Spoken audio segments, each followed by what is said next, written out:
My landlord tried to evict me and my disabled daughter, but I secretly bought the building and the eviction notice was taped to my apartment door on a cold Monday morning. I stared at the white paper while my 8-year-old daughter, Lily, waited behind me in her wheelchair. "Mom," she asked softly, "is everything okay?" I forced a smile. "Of course, sweetheart." But nothing was okay.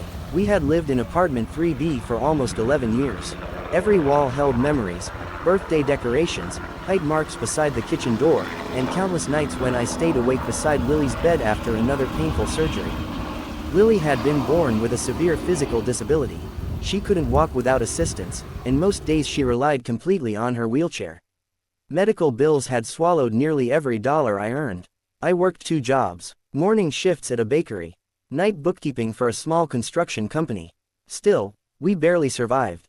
Our landlord, Victor Hayes, had recently purchased the building from the previous owner. Everything changed after that. He raised rent, ignored repairs, cut maintenance. Then he began pressuring long-term tenants to leave. Rumors spread that a luxury developer wanted the property. Victor wanted everyone gone, especially families like mine. I opened the notice with trembling hands. Final notice: vacate the property within 30 days. No explanation, no warning, nothing. Lily looked up at me. "Are we moving?" I knelt beside her. "I don't know yet." That afternoon I called Victor. He answered after 3 rings. "Mr. Hayes, there must be some mistake." "No mistake. I've never missed rent." "I know." "Then why are you evicting us?" "Business. My daughter is disabled." "That's unfortunate." His cold voice made my stomach turn. "I need more time. You have 30 days. He hung up. I stood in silence, gripping my phone so tightly my fingers hurt. That night I cried after Lily fell asleep. Not because I was afraid for myself. Because I had no idea where we could go. Apartments with wheelchair access were expensive. Waiting lists stretched for months. Shelters weren't designed for children with complex medical needs. I refused to let Lily see my fear. The next morning she smiled while eating cereal. "We'll be okay, Mom. Sometimes children are stronger than adults." I kissed her forehead. "We always are." Later that week something unexpected happened. While finishing bookkeeping work, my elderly boss, Mr. Donovan, noticed I looked exhausted. "You've been crying." I tried denying it. He wasn't fooled. After hearing everything, he remained quiet for several moments. Then he asked, "Have you ever wondered why I hired you? You said you needed a bookkeeper." "I did." He smiled gently. "But I also recognized your last name." "My last name?" He nodded. "Your grandfather, Samuel Carter, once saved my company from bankruptcy." I frowned. "My grandfather died when I was 12. He also invested in several properties decades ago." "I don't understand." Mr. Donovan opened an old filing cabinet. He removed a faded envelope. "I've been holding this for years." He handed it to me. Across the front were handwritten words. "For Emily Carter. Only after Samuel's granddaughter is found." My hands began shaking. Inside were legal documents. Documents that would change my life forever.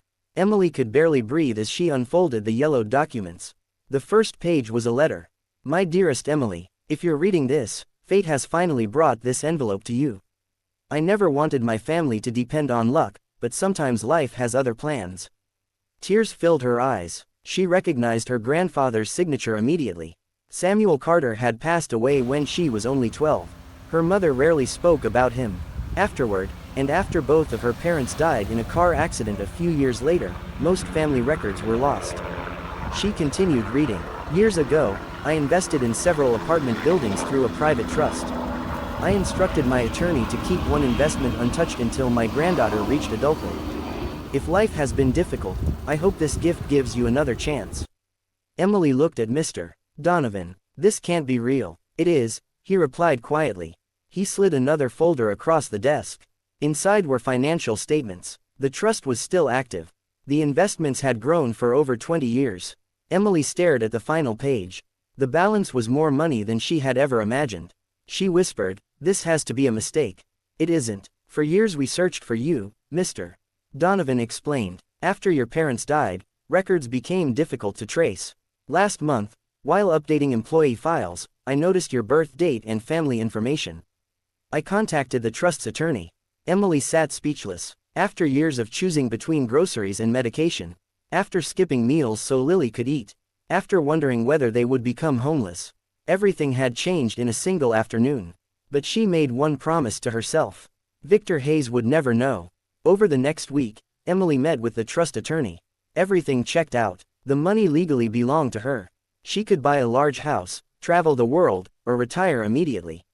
Instead, she had only one goal: protect Lily. One afternoon, the attorney asked, "Have you decided what you'd like to do first?" Emily smiled slightly. "Yes, I want to buy an apartment building." "Any particular one?" She quietly placed a photo on the desk.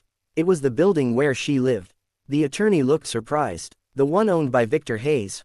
Emily nodded. "I don't just want a new home. I want to make sure no family ever receives the kind of eviction notice he gave us."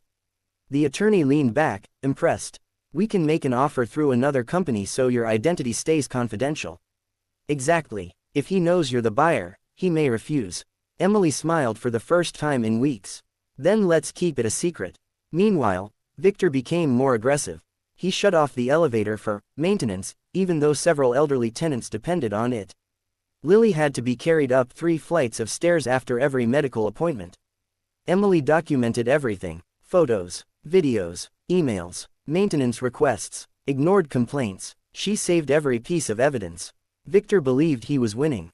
He had no idea she was quietly preparing for something much bigger. 3 weeks later, Victor received an unexpected phone call. A real estate investment company wanted to purchase his building. The offer was far above market value. Victor laughed. "I've been waiting for this." He accepted negotiations immediately. Emily watched everything happen through her attorney. She never appeared at a single meeting. Victor never saw her name. He never suspected that the struggling single mother he wanted to throw out was the one buying his entire property. The closing date was set for the following month. And Victor was already celebrating, completely unaware that his biggest surprise was still waiting. The day Victor signed the sales agreement, he celebrated with expensive champagne.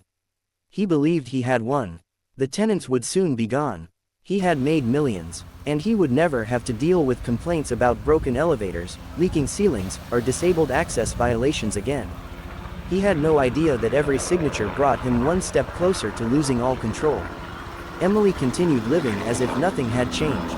She still woke up at 5 o'clock every morning. She still worked at the bakery. She still pushed Lily's wheelchair to school. No one in the building suspected that she was now days away from becoming its new owner. Even Lily didn't know. Emily wanted to wait until everything was official. One evening, Mrs. Alvarez, an elderly neighbor from apartment 2A, knocked on Emily's door.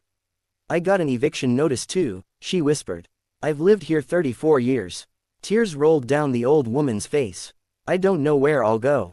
Emily hugged her tightly. "You won't be alone." Mrs. Alvarez smiled sadly. "I wish I believed that." Emily looked around the hallway.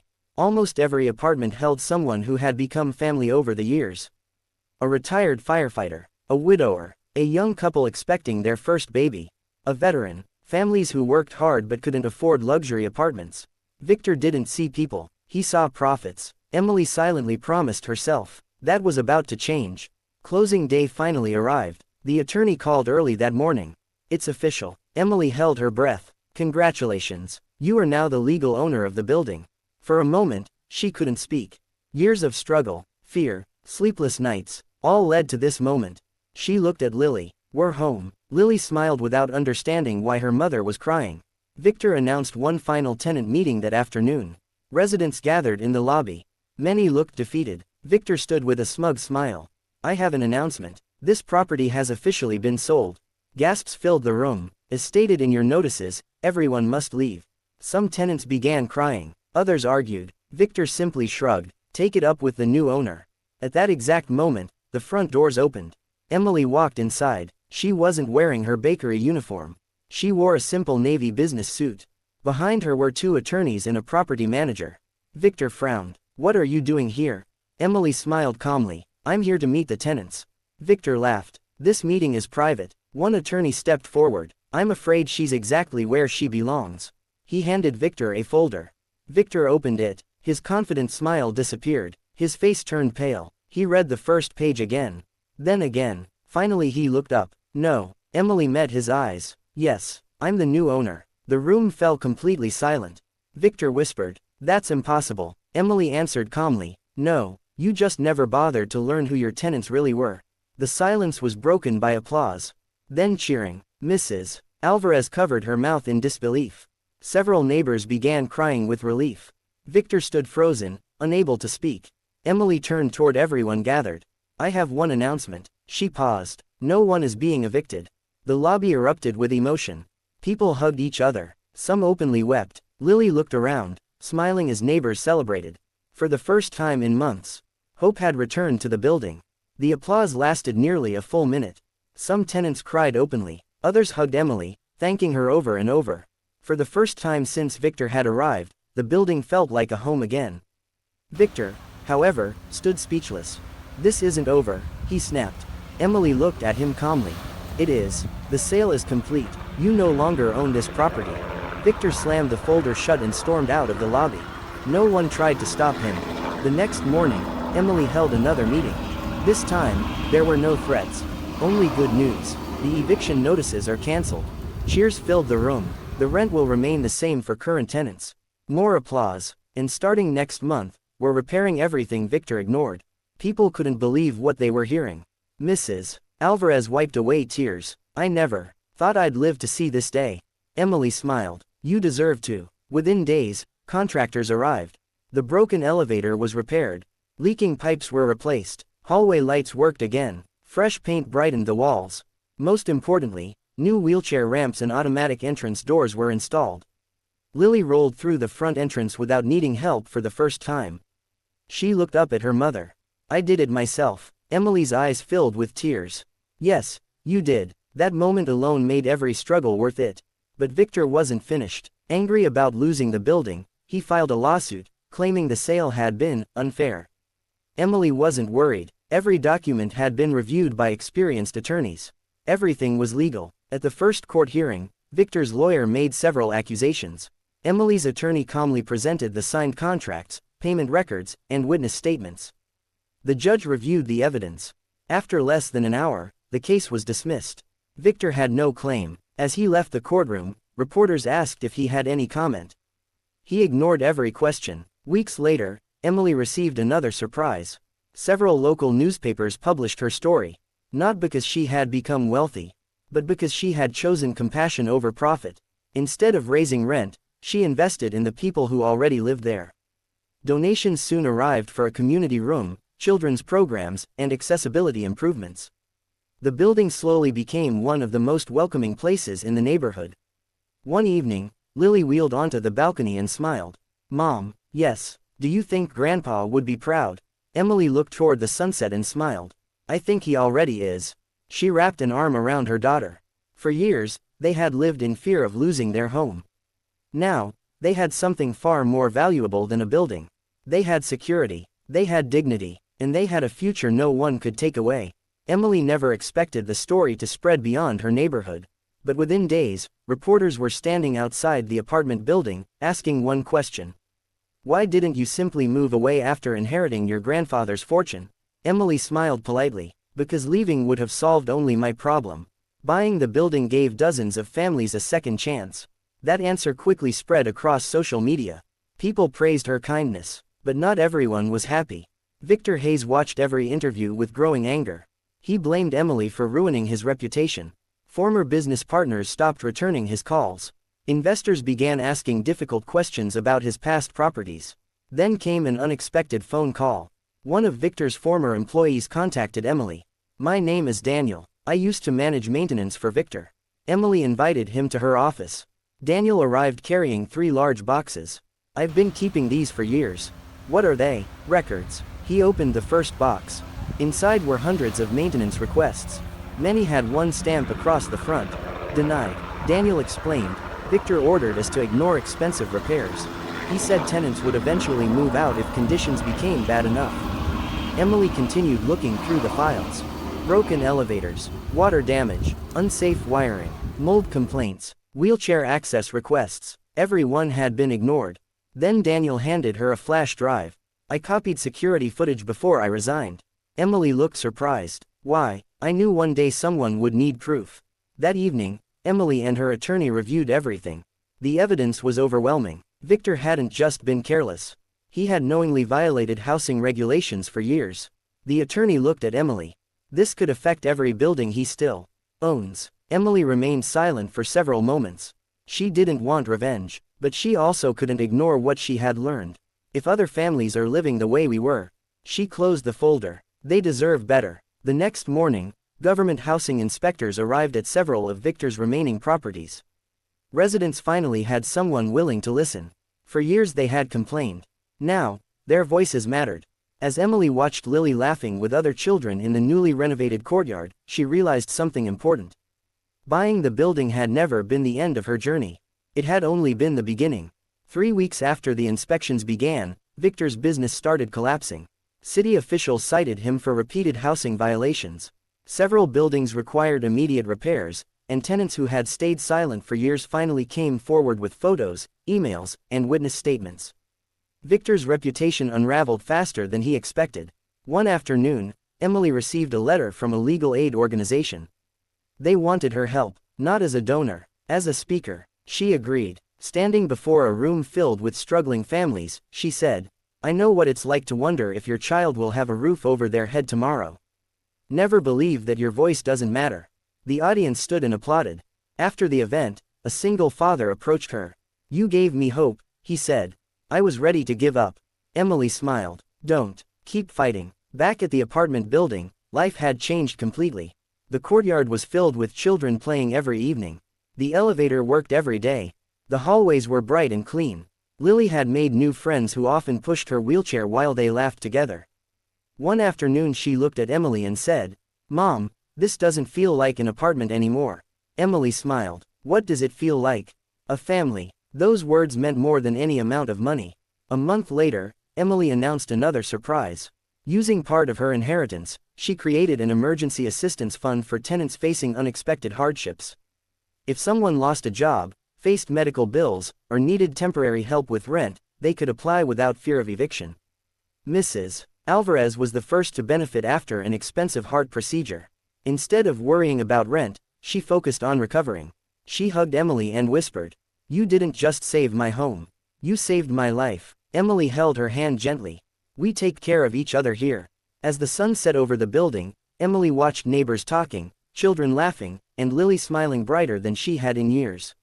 For the first time in a long time, the building wasn't just a place where people lived. It was a place where people truly belonged. 6 months passed. The apartment building had become one of the safest and happiest places in the neighborhood. Fresh flowers decorated the entrance. The playground echoed with children's laughter every afternoon. Neighbors who had once barely spoken now shared meals, celebrated birthdays, and looked after one another. Emily walked through the lobby one morning when the property manager hurried over. "Emily, there's someone here asking for you." She turned toward the entrance. Victor Hayes. He looked nothing like the confident businessman who had tried to evict everyone. His expensive suits were gone. His shoulders were slumped. Dark circles surrounded his eyes. "I'd like to talk," he said quietly. Emily nodded. They sat in the community room. For a long moment, neither of them spoke. Finally, Victor broke the silence. "I lost everything." Emily didn't answer. "My investors left. I sold my remaining properties to pay my debts." He looked down. "I thought money was all that mattered." Emily folded her hands. "You had every chance to treat people with respect." "I know. I can't change the past." "No," Emily replied. "You can't." Victor took a deep breath. "I came here to apologize." Emily studied his face. For the first time, she saw regret instead of arrogance. "I forgive you," she said calmly. "But forgiveness doesn't erase consequences." Victor nodded. "I understand." He stood to leave. Before walking out, he looked around the building. Children were laughing outside. Mrs. Alvarez was chatting with neighbors. The elevator doors opened, and Lily rolled out with a huge smile. Victor realized something. Emily hadn't just bought a building. She had built a community. As he walked away, he knew he had lost something far more valuable than money. That evening, the tenants gathered in the courtyard for a summer celebration. There were homemade meals, music, and games for the children. The property manager raised a glass of lemonade. To Emily. Everyone applauded. Emily smiled and looked at Lily. "This belongs to all of us." Lily reached for her mother's hand. "We're finally home." Emily squeezed her daughter's hand as fireworks from a nearby festival lit up the night sky.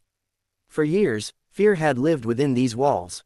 Now those same walls held hope, kindness, and second chances. And Emily knew that her grandfather's greatest gift had never been his fortune. It had been the opportunity to change lives. A year passed. The apartment building had become known throughout the city, not because it was luxurious, but because it was built on something rare: trust. Emily refused to call the people living there tenants. Their neighbors, she always said. Every month, she held an open meeting where anyone could share ideas or concerns. Repairs were completed quickly, children had a safe place to play, and seniors never had to worry about being ignored. One afternoon, the property manager rushed into Emily's office. "We've received an offer." Emily looked up. "An offer for what?" "The entire building." He slid the paperwork across her desk. A national real estate company wanted to buy the property for nearly 3 times what Emily had paid. "It would make you incredibly wealthy," he said. Emily quietly read every page. The numbers were staggering. She could retire immediately. But one paragraph caught her attention. After the purchase, the company planned to renovate the building into luxury apartments. Current residents would have to leave.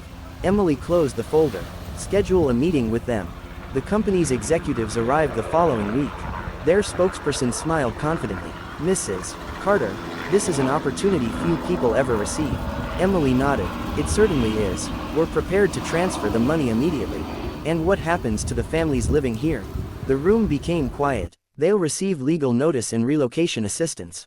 Emily shook her head. "Some of these people have lived here for decades. Our business model requires higher-paying tenants." Emily stood. "Then I think this meeting is over." The executive looked surprised. "You're rejecting our offer." "I didn't buy this building to make the biggest profit.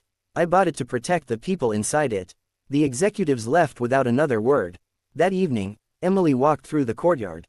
Children laughed while chasing bubbles. Mrs. Alvarez watered flowers near the entrance. Lily rolled beside her mother, smiling. "Mom, yes. Why didn't you sell the building?" Emily looked around. "What do you see?" "Our friends." "Exactly." She smiled. "Some things are worth more than money." Lily nodded thoughtfully. "I hope I'm like you when I grow up." Emily kissed her forehead. "I hope you're even better." As the sun disappeared below the horizon, Emily realized her grandfather's inheritance had done more than change her life. It had allowed her to become the kind of person he always believed she could be. And that legacy would last far longer than any fortune. 2 years after Emily bought the building, visitors came from across the city to learn how she had transformed it. Housing advocates praised the community. Local colleges invited Emily to speak about ethical property management. She accepted only one invitation each month. "The building comes first," she always said. One rainy afternoon, Lily rolled into Emily's office holding an envelope. It came in the mail. Emily opened it. Inside was a handwritten letter from a young woman named Sarah. 5 years ago, my mother and I were evicted from another apartment building owned by Victor Hayes. We became homeless for months. When I heard your story, I decided not to give up. Today I'm graduating from nursing school. Thank you for reminding people that kindness still exists." Emily quietly folded the letter. She placed it in a small wooden box where she kept messages from people whose lives had been touched by the building. To her, those letters were worth more than any bank account. Later that week, a powerful storm swept through the city. Heavy rain flooded several nearby neighborhoods. Electricity failed in many buildings. Emily immediately opened the community hall. Generators kept the lights on. The kitchen stayed open all night. Families from nearby streets were welcomed inside with blankets, warm meals, and dry clothes. No one was asked for rent. No one was turned away. For 3 days, the building became an emergency shelter. When city officials visited afterward, they were amazed. One official smiled and said, "You've shown us what a community should look like." Emily replied, "It wasn't just me, it was everyone who chose to help." The neighbors applauded one another. Lily looked around proudly. "This really is home." Emily smiled. "Yes, sweetheart, and now it's a home for many others too." The storm had passed, but its impact remained. Many nearby families had lost furniture, clothing, and even their jobs after local businesses were damaged. Emily knew that simply reopening the building wasn't enough. She called a meeting in the community hall. More than 50 residents attended. "I have an idea," she began. "Instead of waiting for others to help, let's help our neighbors." No one hesitated. Within hours, volunteers organized donation drives, prepared meals, collected clothing, and helped repair damaged homes. Teenagers carried supplies. Retired residents cooked food. Parents watched each other's children while cleanup crews worked. Lily sat at a table, helping sort donated books and toys for younger children. "I can't lift heavy boxes," she said with a smile, "but I can still help." Emily squeezed her daughter's shoulder. "That's what real strength looks like." A few weeks later, the mayor visited the building. After touring the property and speaking with residents, the mayor announced that the community would receive a city award for outstanding neighborhood service. When Emily stepped onto the small stage to accept the plaque, cameras flashed. She looked at the crowd and said, "This award belongs to every person here. A building is made of concrete and steel. A home is made of people who care for one another." The audience rose to its feet. Many residents wiped away tears. Mrs. Alvarez smiled proudly from the front row. Lily beamed brighter than anyone. That evening, Emily stood on the rooftop with Lily, watching the city lights. "Remember when we thought we'd lose everything?"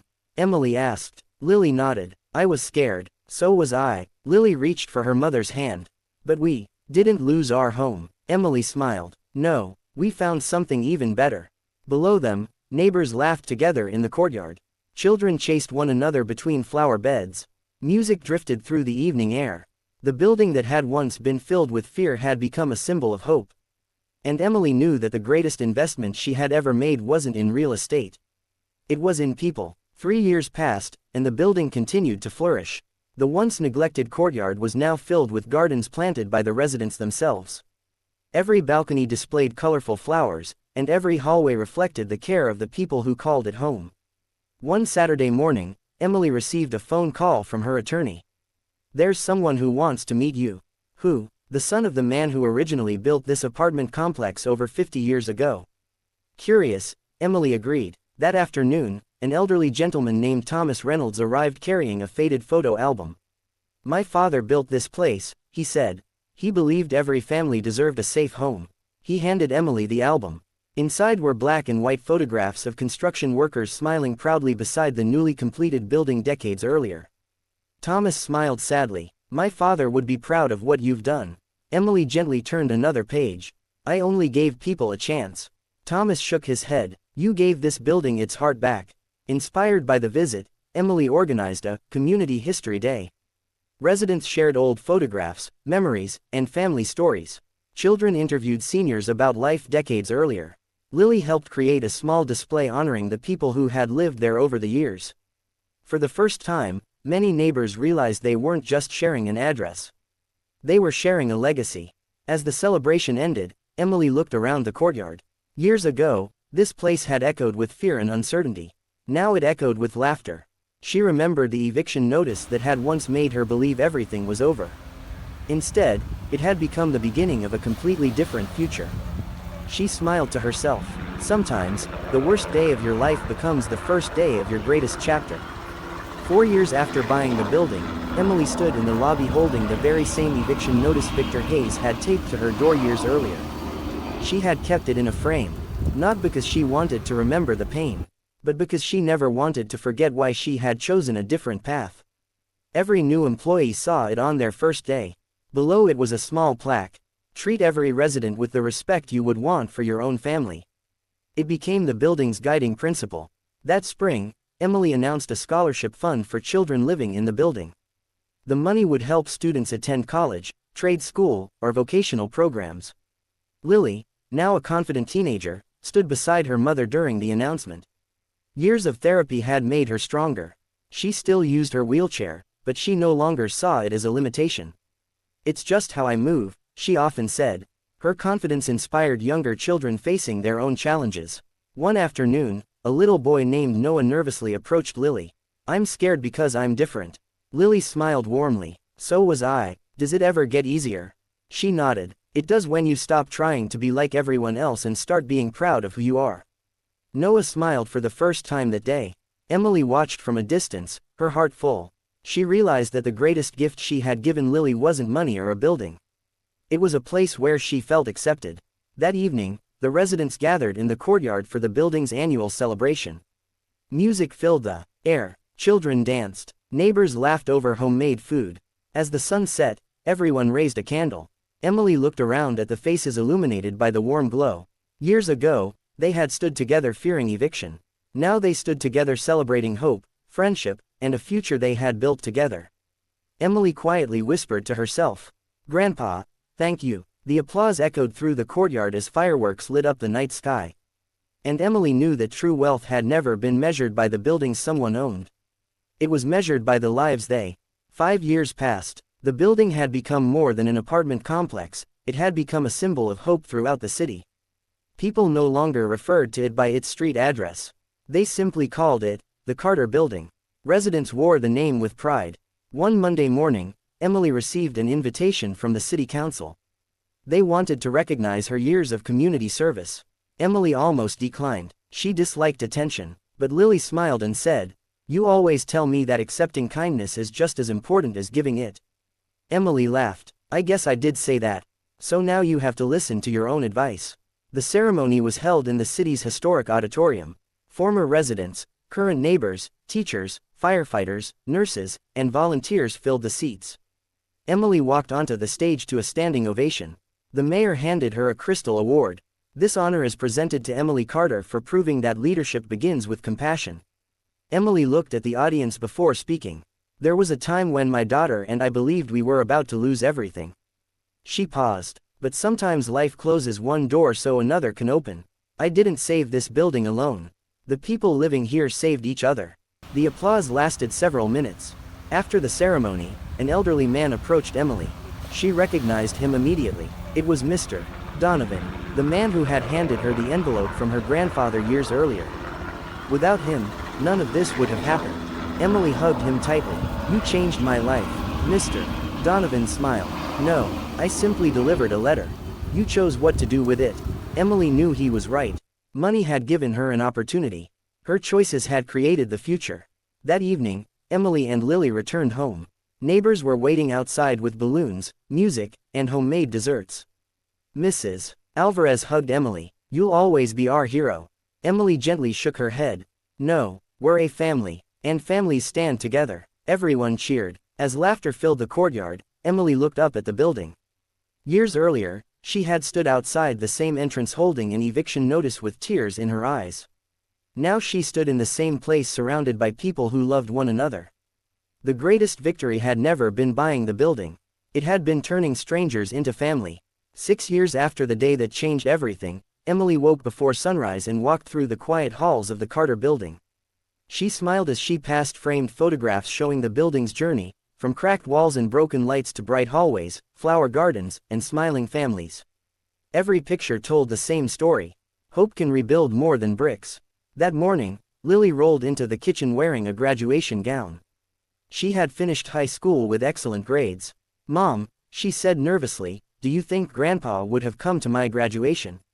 Emily's eyes filled with tears. He would have been in the front row. And he would have been the loudest person cheering. Lily laughed. "Then I guess you'll have to cheer twice as loud." "I will." The graduation ceremony was unforgettable. When Lily's name was announced, the audience erupted in applause. Many of the people cheering were residents from the building. Mrs. Alvarez waved proudly. Children Lily had once mentored held handmade signs that read, "Congratulations, Lily." As Lily accepted her diploma, she looked toward Emily and smiled. Every surgery, every sleepless night, every sacrifice, had led to this moment. A few weeks later, Lily shared exciting news. "I've decided what I want to study." Emily smiled. "What is it?" "Architecture." Emily looked surprised. "Really?" Lily nodded. "I want to design buildings that everyone can use, people in wheelchairs, seniors, children, everyone." Emily hugged her tightly. "You're going to change lives."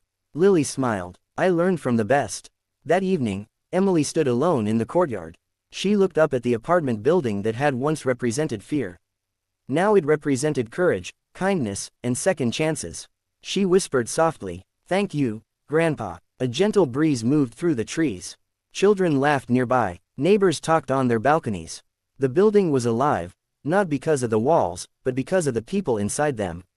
Emily smiled. She had once dreamed of simply keeping a roof over her daughter's head. Instead, she had built a legacy that would protect families for generations. 10 years passed. The Carter Building had become one of the most respected apartment communities in the state. Universities studied its community programs. Housing organizations copied its resident-first policies. Most importantly, families who once feared losing everything now lived without that fear. Lily had achieved her dream. After graduating from college with honors in architecture, she returned home, not because she had to, but because she wanted to. She started a nonprofit design firm focused on accessible housing. Her mission was simple: no family should ever feel excluded because of a disability. Her first project, renovating older apartment buildings to make them fully accessible.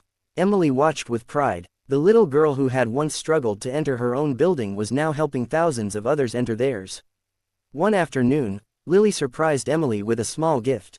"What is this?" Emily asked. "Open it." Inside the box was a polished silver key. Confused, Emily looked up. Lily smiled. "It doesn't open a door. It represents something." "What?" "You gave me a home when I thought we were losing one. This key reminds us that kindness always opens more doors than money ever can." Emily hugged her daughter tightly. "I couldn't be prouder." That evening, residents gathered for the building's 10th annual community day. Children who had grown up together were now adults. Some had become teachers. Others were nurses, firefighters, engineers, and business owners. Many returned every year because they still considered the Carter building their home. As the celebration ended, Emily stood on the stage one last time. She looked across the smiling faces. Years ago, she had stood alone with an eviction notice in her trembling hands. Today, she stood surrounded by generations of families whose lives had been changed forever. She smiled and said, "A building can be bought with money, but a community is built with compassion." The crowd rose to its feet. The applause echoed through the courtyard long after the sun had set. Emily looked toward the stars and quietly whispered, "We did it," and in her heart, she knew the greatest inheritance she had ever received wasn't wealth. It was the chance to turn hardship into hope, and hope into a lasting legacy.